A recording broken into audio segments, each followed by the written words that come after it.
हे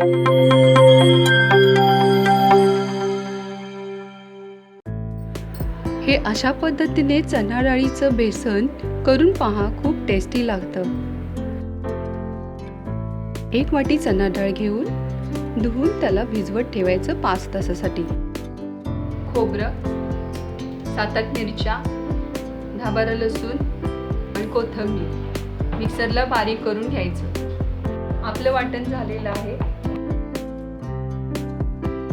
5 तास झालेले आहेत। आपली चणा डाळ भिजलेली आहे। आपण आता ही मिक्सरला वाटून घ्यायची, पाणी न घालता। आपली चणा डाळ वाटून झालेली आहे। चमचाभरच पाणी लागलेले आहे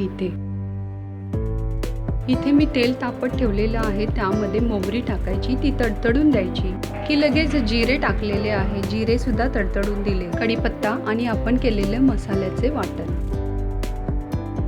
ते चांगलं तेलात परतून घ्यावं। ते मी थोडंसं तेल टाकत आहे।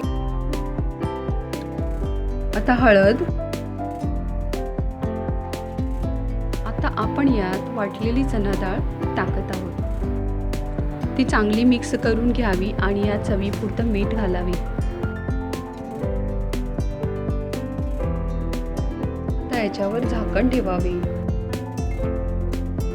हे मिश्रण सतत परतावे।